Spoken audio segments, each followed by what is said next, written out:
How's that sound? Hole. I don't know. You tell me. Does that sound good? It sounds smooth jazz. Yeah. You're listening to the Light FM.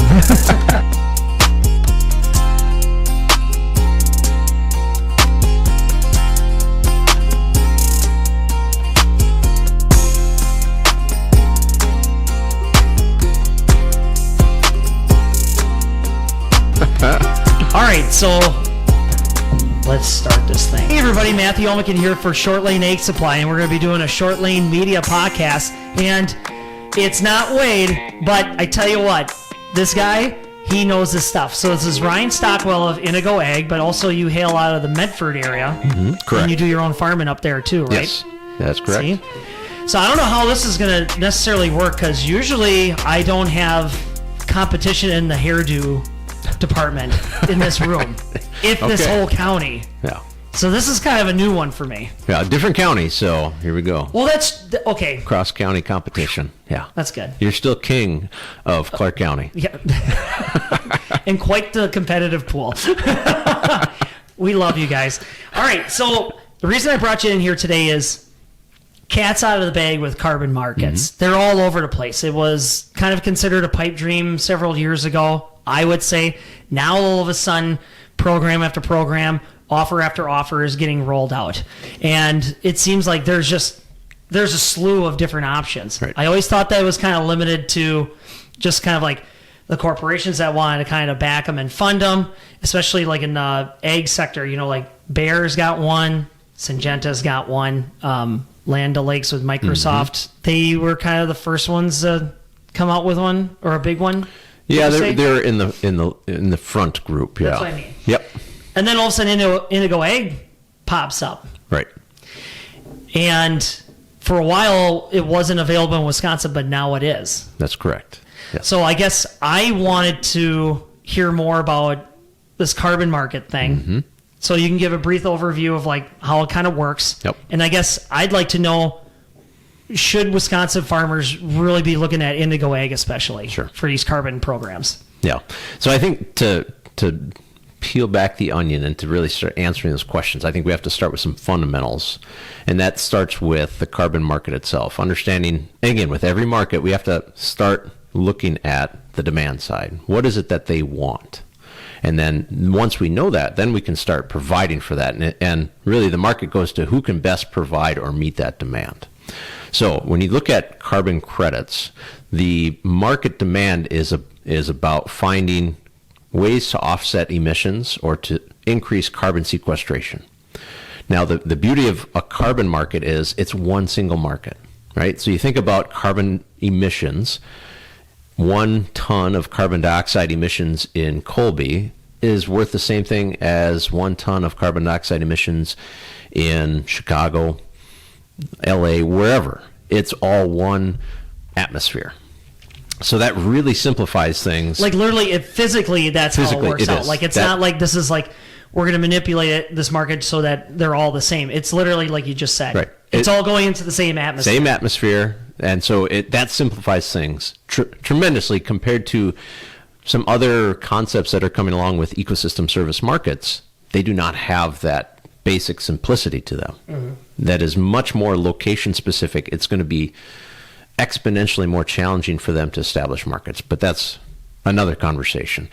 For the carbon market, so understanding that, so that's an important key. Another important key is that demand or carbon credit buyers, they're doing this to be competitive in their market. So they are trying to improve their sustainability because they know they need to do that to maintain market share or gain some market share to be competitive for their customers or clients. And so carbon credits becomes one part of the strategy. So the main part is always to improve their own footprint, their own carbon footprint, but then you can buy some carbon credits for some of the actions that you just can't quite reduce. So an airline company, you got airplanes burning jet fuel. It's unavoidable. Maybe in their facilities they can improve their carbon footprint, but for that jet fuel and the emissions with that jet fuel, let's buy some carbon credits. And that's where agriculture comes in. We have a big, tremendous pool of potential to generate carbon credits by changing how we manage the land, so that we get more carbon to go into the soil and to stay in the soil. So I'm glad you said that, because, if we're going to pick on certain programs that are offered by various companies, some only focus on the storage aspect. Like, we're just not going to let this carbon get released. Mm-hmm. If I understand the Microsoft and the Land O'Lakes profile, and you could say, like, no, that's not how it works, but that's the way I understood it was, well, that's how you're going to gain your carbon, is we're just going to have it where you can't till anything. It's just strictly all no-till for certain crops, the row crops like corn, mm-hmm. wheat, beans, right? I believe that's how. I honestly haven't looked into the details of TrueTerra's or the Land O'Lakes platform that extensively. We know with confidence that that the way that we've created our carbon credit program, we're doing that to chase after the market, to best supply and meet their because demands. You guys are all about, like, not only do we want to keep the carbon where it is, but we want to do sequestering. That's right. I want to draw more out of the air. Yeah. So now let's get into. Do you have more to say? No, let's keep answering questions. I think that's usually the easiest way, right? Okay. Let's just keep them rolling. So now, if you look at other platforms, so, like, I'll pick on Bear a little bit. There's flat rates of, like, if you're going to do, like, they'll give you, like, they'll pay you to do cover crops, mm-hmm. they'll pay you to do no-till, but then there's kind of the additives of, like, well, you have to enroll in our Climate View program and that kind of thing. But with you guys, what are the guidelines to be an Indigo Ag? Are there any, like, is there red tape? Is there any catches that we got to watch out for? Yeah, so, well, no red tape or no catches. We're not in this to generate, like, a foothold on your farm so we can sell other product. You buy and use whatever products you need. We don't need to, like, get our fingers on that. Our goal is to be a partner with you to generate carbon credits. Our motivation is, and again, this is something to take a look at when you're looking at all these different programs. What is the primary motivation of that platform? Are they looking to get carbon credits from you relatively cheap and easy so that they can maybe offset their own emissions? Or are they looking to help you increase the value of those carbon credits so that their commission goes up as you make more money? Mm. It's a very important distinction, and it's not always, like, tangible or visible when you look at a program. You got to dig a little bit and understand that. So it kind of you use the word partnering. Mm-hmm. So now in that, what is your guys' approach of having somebody get into this carbon program with Indigo Ag? Like, is it like, did they have to do grazing, no tilling, cover cropping? What are some of the mechanisms that somebody would have to do? So there are no requirements of any specific practice. Mm. There is, so like I mentioned, going back to that demand, the market wants to see that you're doing something new to generate an improvement in holding on to that carbon or sequestering more carbon. So what that means is, compared to what you're doing in the past, when you sign up, that's when you need to start adding a practice. Maybe that's reducing tillage. Maybe that's going all the way to no-till. Maybe that's adding a cover crop in front of corn. Maybe it's adding a cover crop in front of soybeans. Maybe that's extending the planting season of that cover crop. Maybe instead of planting after soybean harvest, maybe you interseed. Maybe you plant green now instead of terminating a week before. All of those practices, if they were not a part of your operation before, those would qualify for generating carbon credits. Now, let's say if those practices are part of your program now. Mm-hmm. Let's just take the mutual farmer that you're working with right now, who has been a long time no-tiller, probably his second or third year of interseeding crops. So what were some of the things that would he be focusing on with this carbon program? Like, is it still, like, an advantage for him to use that?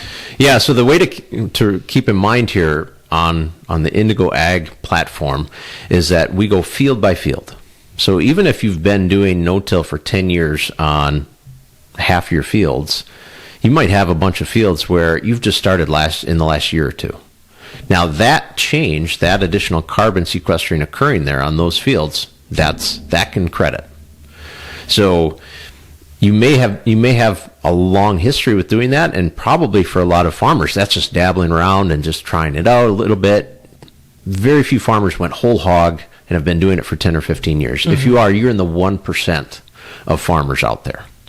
For the other 99% out there, we take it field by field. So again, as you add that practice, get that field enrolled, and then we can quantify that baseline and then that change in the carbon being sequestered or avoidance in emissions. Is there any kind of limit for like acreage wise on that farm?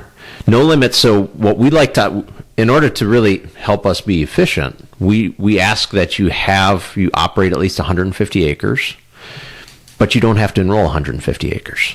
It can be one field. So maybe that first field is 20 acres. Let's get started there. So you said at least 150. Could it be more?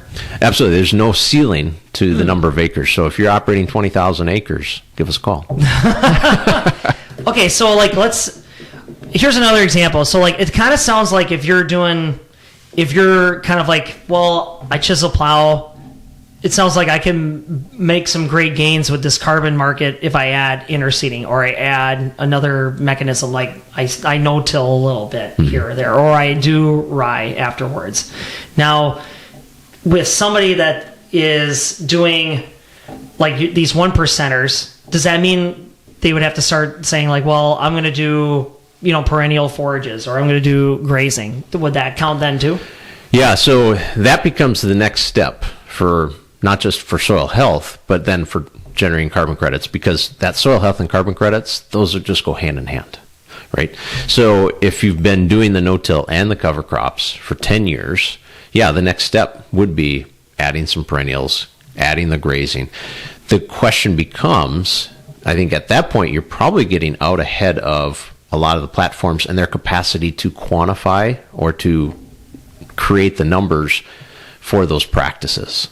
So Indigo Ag is in the process of adding perennials to our model so that we can quantify that. So when you do add that to your rotation, that's going to generate a lot of carbon credits. But we still have a little bit of homework to do on that front. So how are you gauging what? It kind of sounds like obviously you know this information in your head, but how do you know what practices are generating what kind of carbon credits? Yeah, so it's really big term called a biogeochemical model. Right. So it's a supercomputer located in my basement. No, it's what? Yeah. No, it's a really big, complex mathematical computer program that takes into account a number of factors that goes into the amount of carbon that any acre of soil can sequester. So it takes into account the soil type. So the more clay in that soil, the higher the clay content, the better it has in terms of capacity to sequester carbon. Then you also take a look at the weather for that location. So typically if it's really, really cold, we don't get as much biomass growth. And then also if it's really hot, you get a lot of biomass getting eaten up by that fast biological process. So you don't sequester that much carbon. So you need sort of that in the middle. And same thing with moisture. If it's too dry, you're just not going to, that doesn't activate the soil biology that helps sequester that carbon. Essentially, when you put this all together, you follow the corn belt, and the center of the corn belt is like prime area for sequestering carbon. So Illinois, Iowa, and radiating out from there. Wisconsin's still pretty darn good when it comes to sequestering carbon.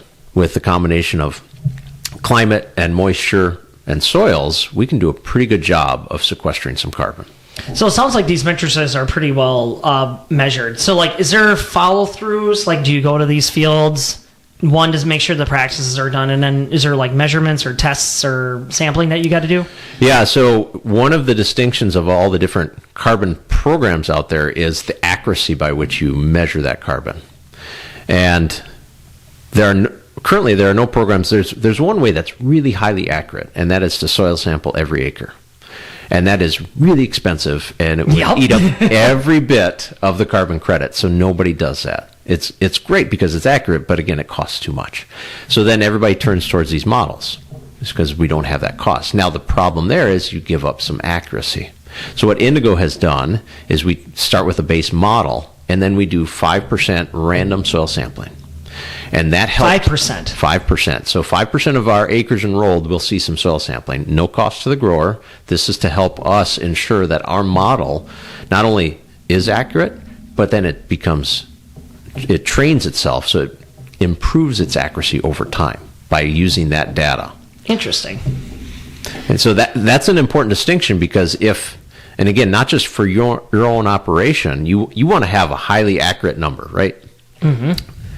But so does the buyer. I was going to say, doesn't the buyer want to see the more accurate number? Right. The wider the range in there, the less confidence they're going to say, you're giving me a range of 0.6 to 1.2 tons to the acre on your farm.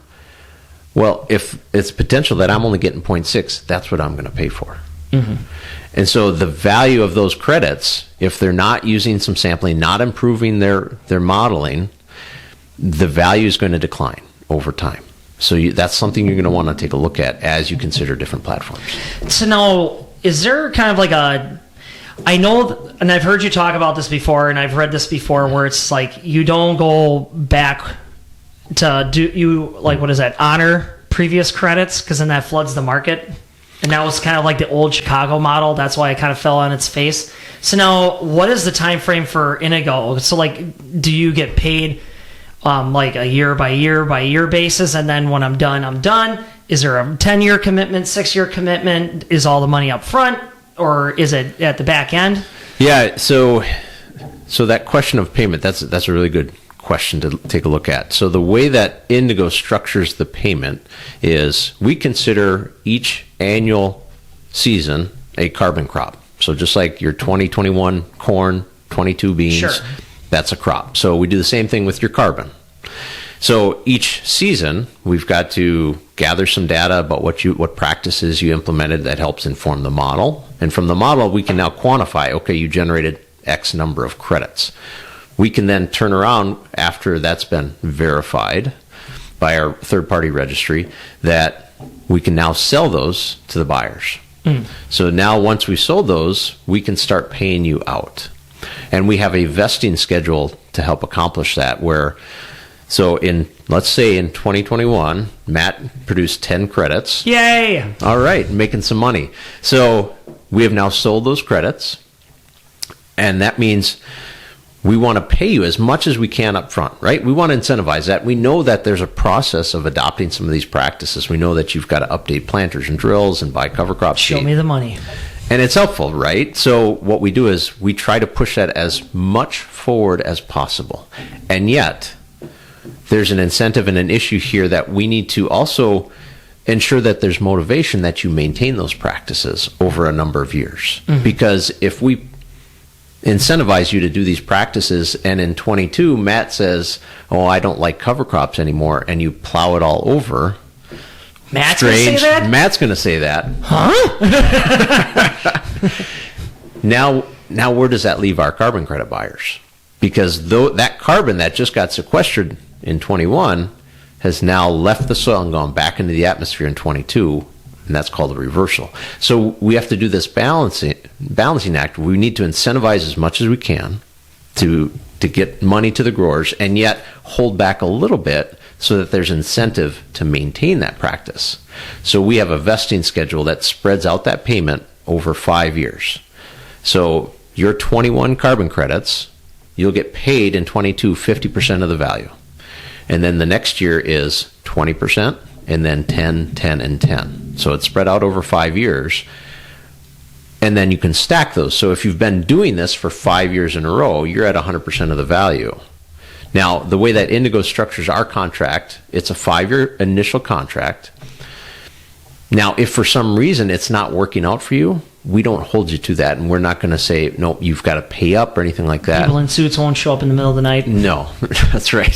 So we want to make sure that, and our goal always is that this works, whatever practice, it works for you. That's why we connect you with agronomic insights. We connect you with seed suppliers, whatever it takes to help you. So agronomic insights and seed suppliers. So is that something like you already have like a playbook, or do you do it regionally? Like, well, let's see who are your resources and local We'll entities. Do it both ways. So we have agronomists on staff that can help you develop a plan.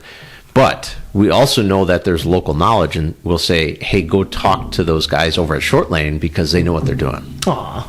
Right? We want to make sure that, one, you have success with this practice, but two, you can stack those practices. After that first 5 years, that contract becomes renewable at the grower's discretion. So if they want to keep doing it, great. And as long as they keep doing it and keep doing those practices, they're going to generate carbon credits. So let's kick a scenario now. Yeah. Because we've been talking about like earning money. Mm-hmm. So what kind of range are we looking at here? So like you kind of mentioned like 0.6, possibly up to 2 ton per acre, or is that per field? Per acre? Per acre. Holy smokes. Okay. So what are, being that it's a market that value fluctuates, what's kind of like a dollar value of a carbon credit? Yeah, so start with so I think you're asking me 2 questions here. So one is, what's the potential? Well, answer both of them then. All right, let's work backwards then.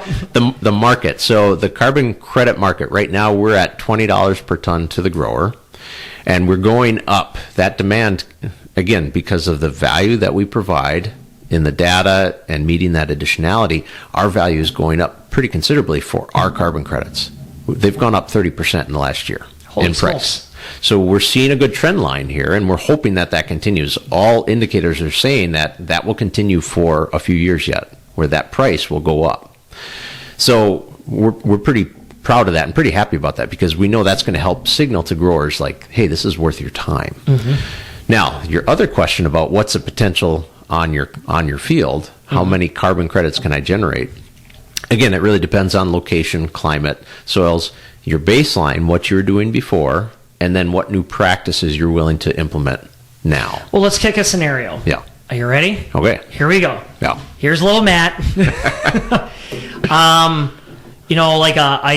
a chisel plower, and I do corn, beans, wheat. Okay. But now I've been doing a little bit of interseeding, and I'm looking to do some no-tilling here in like Clark, Marathon County. Mm-hmm. So like heavy clay content, silt loam, yada, yada, yada. Yep. So, and I would say that would be and let's say I bought some dairy cows too. Let's just make it like a pure full dairy example. Yeah, yep. Let's make this as Marathon, Clark County example as possible. Yeah. So, like I got like my 70, 90 cows, and I'm doing my row cropping, but I'm going into a minimum till system. And let's say I do interseeding of my corn, I'm doing rye, and I'm doing winter wheat, like after my beans. Take it away. All right. Well, let me say that the easiest answer for any specific situation is go to indigoag.com. And please go to my website. Well, and the purpose there is we have a carbon calculator. No kidding. And so you can enter in your zip code, enter in your acreage, the number of acres, and then also your current practices and what you're thinking about going to. And it will give you a rough estimate for your situation. Meaning like this is what carbon credit you could incur. Could generate. Yes. In your situation, if you're saying Marathon County and all those parameters, I would say, you're going to be pushing up to that 0.8, 0.9 tons per acre. Wow. Right off the bat. Yeah. It's that fast? Yeah. So the model itself does recognize some change over time in terms of the capacity of that soil to increase its sequestration, tied again to biological activity. But what we're seeing is some of those changes, especially reducing tillage, immediately has that just a nice how benefit. Much carbon gets released in a tillage round? If you look at the amount of tillage that's gone over the last 80 or 100 years, we've released half the carbon that was in the soil. Which would be what? Like a bazillion tons? There's a lot of tons. Yeah, if you look at it, soil organic matter is a good indicator, because soil organic matter is roughly 58% carbon. So if you're seeing a decline in SOM, you're seeing a decline in soil carbon. Interesting. And we've seen that if it's prairie soils or woodland soils, there's been a slow decline, because every time we churn that soil and we expose what was down below and expose that to the atmosphere, we have oxidation. Sunlight strikes it, it connects with oxygen molecules, off it goes. It gases off as carbon dioxide. Interesting. And so we keep doing that every 6 months if you're doing fall and spring. we're just not going to be able to keep up. We are slowly releasing all of that carbon that was built up in those prairie soils or forest soils from all the litter that was occurring for eons. So now somebody, there's another narrative that just popped in my head. Hold on here. We're all worried about carbon emissions going into this atmosphere, but now you're telling me we're taking the thing that's bad for the atmosphere and we're shoving it into the soil. Why is carbon in the soil more beneficial than carbon in the air? Yes, carbon it needs to be in the soil. That is where it belongs, and that's for multiple That's its happy reasons. place. That's where it loves to work with others. It's friendly. When it's in the atmosphere, it's not that happy. So when it's in the soil, it helps hold on to nutrients, helps deliver nutrients, it helps improve soil structure, so you have drainage, so that when you have these wet springs and you're waiting to get in the field, somebody with high carbon and doing those practices that improves the carbon, you're going to have better soil structure. And that means you're going to have better drainage, and you're going to get out in the field faster. So so there's a big, not just because of the payment, but there's some nuts and bolts of the agronomic advantages. Yes, absolutely. Of using these practices to get these carbon. Yeah, and that carbon, that goes hand in hand with soil health. Anything that you're doing to improve carbon is going to improve soil health, and vice versa. So if you need that soil structure to be able to get out in the field, yes, these carbon practices, same thing. If you need to improve drainage, if you need to have practices that outcompete weeds, yes, all of that. Soil health, carbon, same thing. You're in a better situation. Who are some of the major backers for this? Like you mentioned the airlines. I remember a few years ago there was she's a lobbyist, and she was telling me that she was getting on a Delta flight, and it asked like, do you want to kick some money? And it was like to offset the carbon. I think that's what she was telling me. Right. So who are the bigger backers for this carbon market? Yeah, I shouldn't say backers, the buyers. Buyers, right. So the carbon credit buyers, they really run the gamut in terms of their markets. So certainly there are airlines that are interested. Some of our credit buyers include Chase Bank, so as well as Fat Tire Brewery. So again, all of these, and again, you got to go back to the demand structure. What's their incentive? It's to be competitive in their market. So that might be the case for Delta. That might be the case for Fat Tire Brewing. That might be the case for any of these. If they're looking to be competitive for their customers, this is a tool to make that happen. Meaning like they want to show like, hey, we're forward thinking. We want to leave a smaller environmental footprint. Or is there an element of, hey, we're getting hit with these mandates that we got to change something with the emissions? This is a route we can take. So, kind of like with the phosphorus trading program, because like there's some facilities where they're like, hey, either you got to put in a multi-million-dollar machine, or you better find some farms that are going to just turn perennial overnight to stop the you know what I'm saying? So this is all a voluntary market. So they're doing this purely because of the market incentives to be competitive in their space. Okay, I gotcha. Yeah. So none of them are required to offset or to buy carbon credits. So forward thinking, like let's say, okay, so I'm gonna be the skeptical person. Yeah. So if this is voluntary, you know, what makes you so confident that this is gonna be like a long sustaining thing? Yeah. If this is all just voluntary and there's really no mandates saying like you need to lower emissions, what do you think is gonna? What gives you indication that this thing is in for the long haul? Yeah, we can look at market trends and that's generational. So when you look at the way that different generations are making their purchasing decisions for everything from banking to flights, as you get younger, the generational demand has a higher interest in sustainability.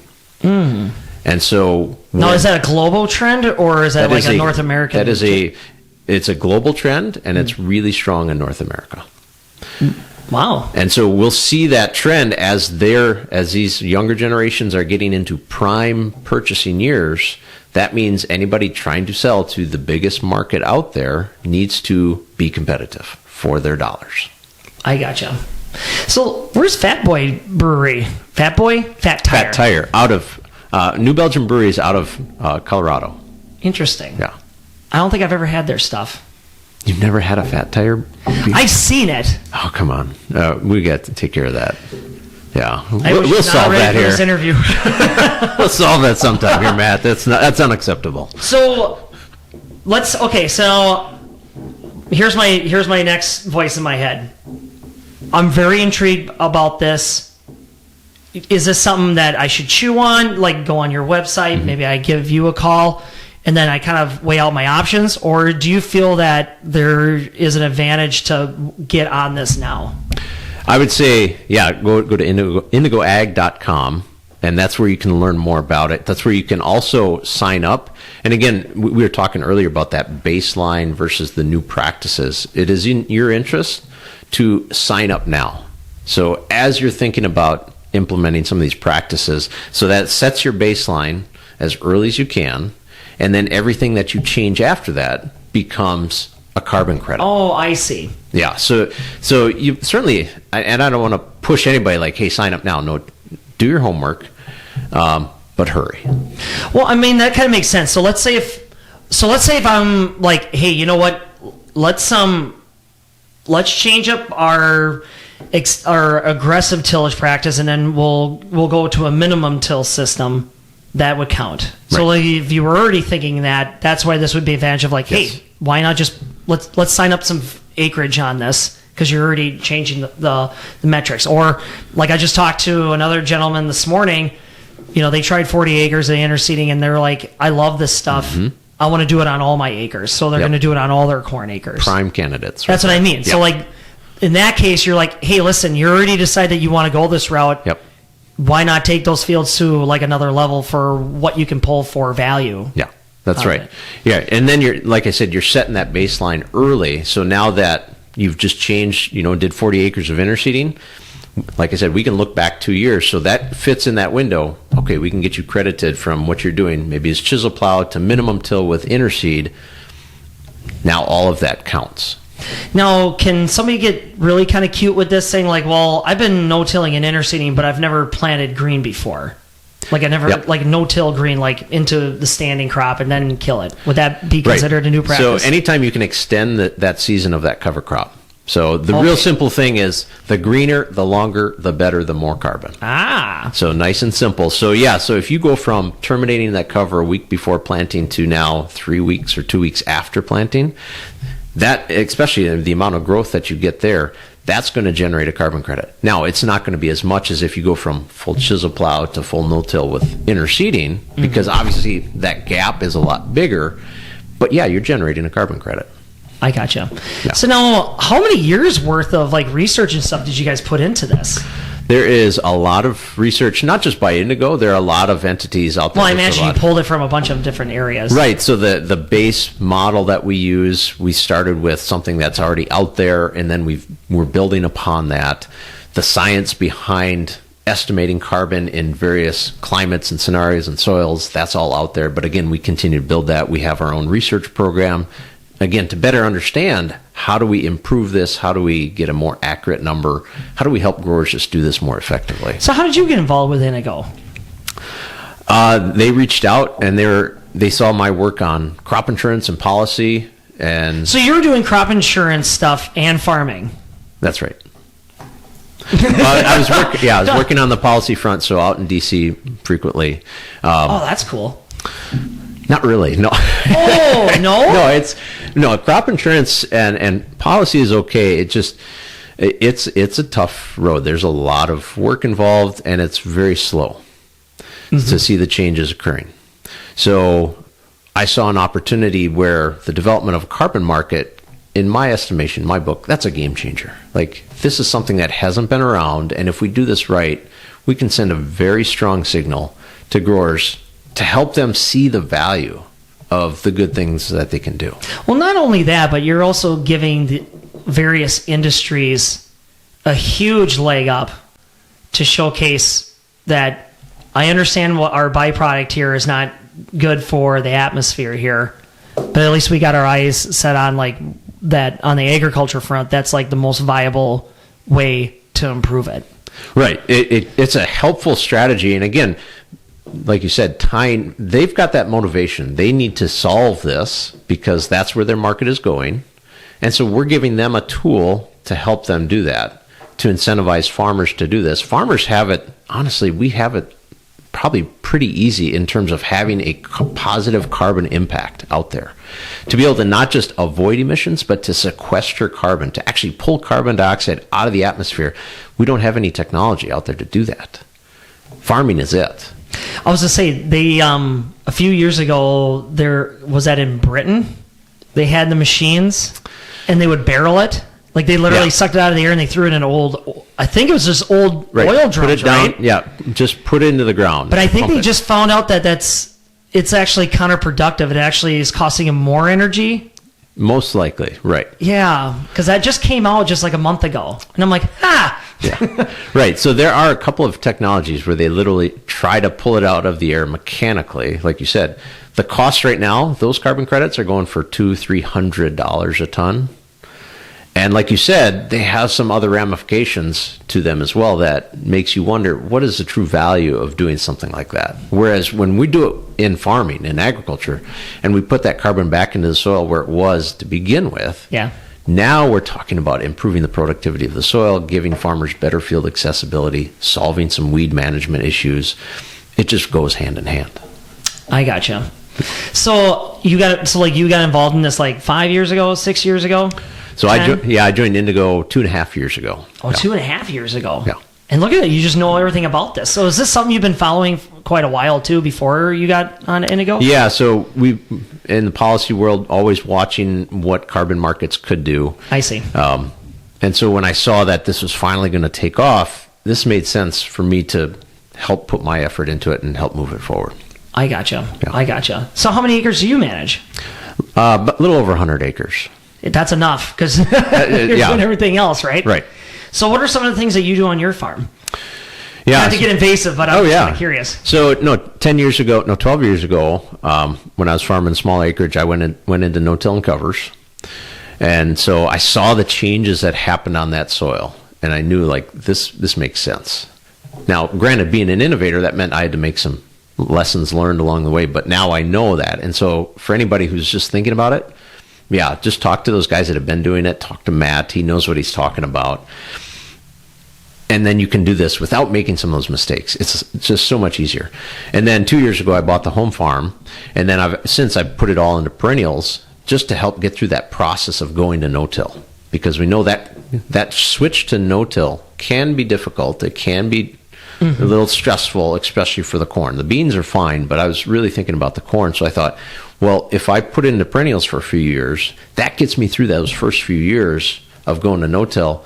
Plus, I can sock away a bunch of nitrogen into the soil. So when I come back to corn, we're going to have a really good system rolling.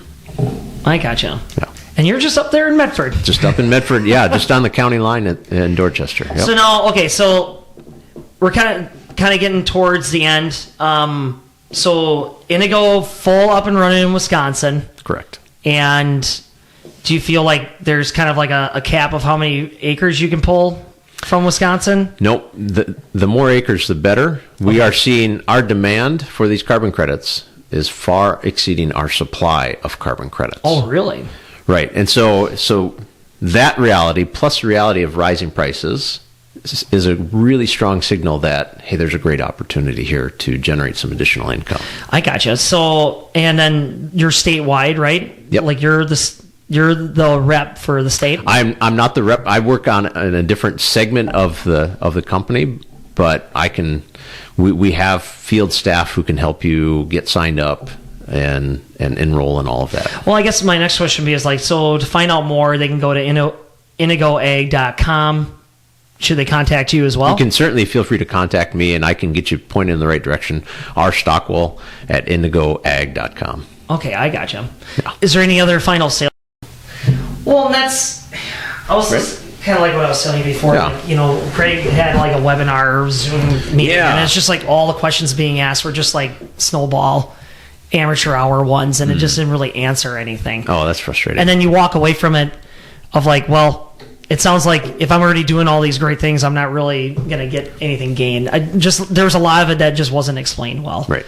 And then what else doesn't help the whole carbon market thing either is everybody's kind of seen this whole like, well, Microsoft, and then the True Choice came out, and the way it was explained of like, well, we're only going to focus on certain crops doing a no-till practice, and Right. and everybody's like, is this what it's limited to? So no, it's really good that we get to go into detail on something like that. So what would be, so right here at the final end, what would be some final sales pitches you'd like to say? Yeah, when you're looking at any carbon market opportunity, keep in mind, again, the demand that's out there. So take a look at who's buying those credits and at what price, right? If you're trying to make a financial decision as well as an agronomic decision for your farm, take a look at who's going to be most helpful agronomically to implement these practices. But then financially, take a look at what's the demand for those credits. And again, that additionality component is going to be important, and that documentation is also going to be important. So the information about those practice changes. And then also, what's the motivation for that company to partner with you to generate those carbon credits? Are they looking to just buy them from you, and then they're going to sit on them a few years and sell them? Indigo Ag lines that up for the farmer, or does the farmer... Indigo Ag lines up. So once you generate the carbon credit, we take care of the rest. But then our goal and our motivation is to raise the price of that carbon credit. I know, but will the farmer know where the carbon, or who the carbon buyer is, or who they are? Right now, we're not able to make that distinction between individual sets of carbon credits to specific buyers. That is something that is in development, so that we can basically identity preserve carbon credits. And we can say that, yes, your carbon credits went to this company over here, and they have some value in seeing that and learning that as well. But that's something that takes some time in that big computer model and tracking all of these carbon credits. It's an added layer of complexity, and we're working on that. I was going to say, that's got to be hard. Yes. That would be hard to distinguish all that. Yeah. Because it sounds like there's, like you said before, there's a multitude, and it's ever growing. Right. So, was there any surprises of companies that have said hey, I want to be a buyer so far? No major surprises. I think as we continue to grow and see that price go up, I'm sure we'll get some interesting takers that are saying, you know what, that actually makes sense for me in my market. Not a lot of surprises. Again, I just keep coming back to what's the market for them. Who are their customers? Who are their buyers? And once we know that there's going to be, we can decide and understand the level of interest pretty quickly. Do you think there's going to be individuals that will be carbon buyers? There's certainly an interest in that, and one of our carbon buyers, Cool Effects, so they bought they're buying carbon credits from us, and they're making them available to individuals to buy. So if you want to, as an individual, want to buy carbon credits for whatever reason, you can do that. I want to be a person that does. I want to do something. I want to do something good for the planet. Right, and so then you can do that through them. They basically buy the wholesale, and then they sell retail. Are those available now? I believe those are available. Really? Yes. So in the future, you could possibly say someone could walk through Target, and then they could just theoretically, you buy something like a card or a piece of paper, say I'm going to buy carbon credits. Right, to offset that. That's nuts. Possibly. Now, it'll be that. What we're also seeing is an interest to tie those carbon credit production in agriculture to the supply chain. So to go with the corn, with the beans, with the milk that you produce, so that way, when you go to Target or you go to Walmart and you buy that gallon of milk or you buy that block of cheese, Cheerios, right, anything, then you can see on that package that, in fact, this was produced from crops that are carbon negative or carbon neutral. And there are some products out there that are accomplishing that. They are following the data and tracking that information through the supply chain so that they can make that statement on the box in the grocery store. Do you see General Mills getting involved in this? Yeah, they're definitely going to be a player in pursuing that angle of following through the supply chain, which means they're going to, again, want that information about how you produce that crop so that they can pay you that premium to buy your corn or your soybeans or your wheat. I see. All right, well, I told you to give us a sign off at the end, and then we went on another tangent. Yeah. So, is there anything else you'd like to say? No, I think it's an incredible opportunity. Do your homework, take a look at what's out there. And it certainly, if you have questions, email me, get a hold of us, take a look at indigoag.com. And I'm always happy to answer questions, happy to talk with Matt or anybody else anytime. Yeah, I was going to say, we've always had really good conversations on a multitude of stuff, trying to figure out stuff, collaborating on stuff. And yeah, you're just a wealth of knowledge. Well, I'm just learning here. I'm learning and sharing. That's all we can all do, right? Well, thank you so much for coming down here. Well, what's one last thing I'll ask is, like, what are you gearing up for here in the spring? Doing anything new, different for field practice, farm practice? I'm looking to interseed a little clover into an older hay field, so to again get some of that nitrogen.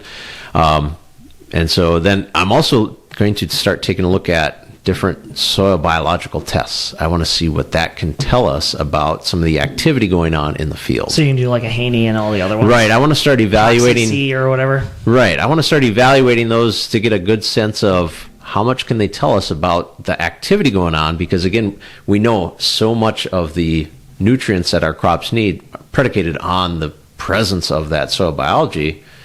Who's going to tell me the most accurate picture of my soil biology? That's $1 million question. Right. And I'm glad you're doing it. Well, we all got to do it again. Yeah, exactly. Yeah. All right. We'll call that a wrap. Cool. Thanks. Thanks, Matt.